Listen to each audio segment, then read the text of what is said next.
Every once in a while, I'll come across a video, I'll read an article, something in the world happens that resets my perspective. It reminds me that all the whining and complaining when I don't get a shoe is just so insignificant, so small compared to some real issues that a lot of people have to deal with. And every year when Nike releases the Dornbecker line, it gives me that same feeling, and of course, this year is no different. The Dornbecker collection is a collaboration with Oregon Health and Sciences University Dornbecker Children's Hospital. That was a mouthful, I can't believe I got through that. But every year, Nike comes out with a collaboration with the hospital, and essentially they choose a group of kids who've been through some really tough things in life, and they get to design their own shoe. And this year, as part of the collection, you have the Air Max 90, you have the Harashis, you have the Prestos, but the one I chose are these. Nike Air Foamposite 1 Dornbecker. Now the Foamposite is obviously Penny Hardaway's signature shoe. It's also a shoe that's being pushed hard by Nike in 2023. So we've already seen two shoes that's part of their Dream Air World series, the Tech Gray and the black and white pair.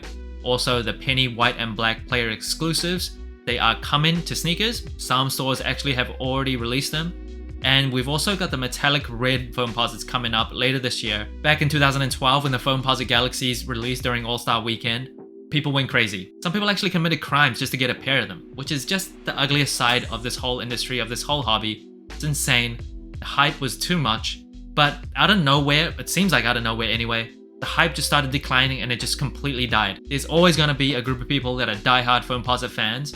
I've never been in that group, but I generally do like most colorways, and I think this colorway, along with the story and the background and inspiration behind the shoe, I think it's a really nice shoe. And this shoe is designed by 11-year-old Coley Miller, who is part of the Klamath Native American tribe, who have a big presence in Southern Oregon. And Coley was born with very small kidneys that were too small to function, so from a very young age she was always battling chronic kidney disease, and it was actually her mother who saved her life by giving her a kidney transplant. She was a match with Coley, she's doing well, it's just a beautiful story. The upper sole of the shoe is unmistakably a Foamposite, and the way they make this material is they take polyurethane, heat it up to 130 to 175 degrees Fahrenheit, and then pour it into a mold. And once that cools, it forms this shape. And the Foamposite material is very durable, it's very strong, and the mold itself is super expensive. That's why Foamposites are generally a much more expensive shoe than other Jordans or Nike shoes. And if you haven't felt one before, it feels kind of like rubbery plastic. It feels very solid, almost like something you wouldn't expect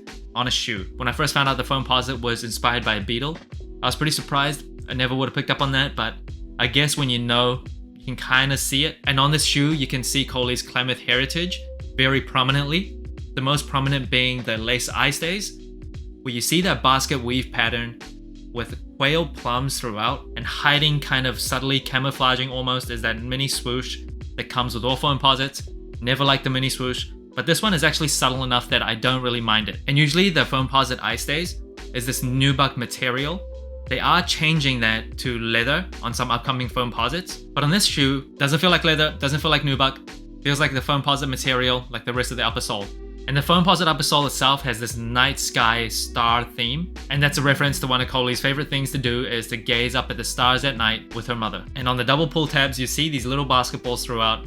That is her favorite sport, the best sport in the world. And that's another pet peeve of mine of the Foamposites. I've never liked the double pull tab. I don't know why we need two, I think one's enough. And on the tongue, a very cool little badge that says Coley's name. Love that, so dope. And on the booty of the shoe, you see Penny Hardaway's logo. One of my favorite Nike athlete logos of all time. I think it's pretty underrated. Jumpman gets a lot of attention and hype, but that Penny Hardaway logo is so sick. And if you don't know who Penny Hardaway is, go on YouTube right now, search his highlights. Be prepared to be blown away. Unfortunately, his career kind of fizzled out after he was bombarded by knee injuries, kind of like Derrick Rose, one of the most exciting players to ever play in the NBA, and he's currently the head coach of the Memphis Tigers basketball team. And you might have noticed ventilation is absent on the Foamposite, so if you have sweaty feet, definitely think that through. And the outsole on the shoe is actually Coley's handwriting. That's so dope. One has Just Do It, one has Homa Ski, which means Just Do It and the Klamath tongue. And this rubber traction, although it feels good and it looks cool, over time if you're playing basketball in a Foamposite, the traction doesn't hold up as well as modern day shoes, or shoes that have like herringbone traction without that transparent outsole material. And like with all Foamposites, there is a carbon fiber shank plate, my favorite thing to put in the shoe, that adds to the durability and strength and support overall of a Foamposite. And there's also a full-length Zoom Air unit. And moving on to the inside of the shoe, the insole takes a note from the outsoles, so you also see Homaski on one insole and Just Do It on the other insole, and there's also basketballs all over. And they've replaced the Nike Air branding with Coley's name. This shoe doesn't come with any extra laces. I would have loved to see a yellow set of extra laces that kind of matches the accent of this shoe, or maybe even white or black laces. I think white or black laces would look better on this shoe than the blue.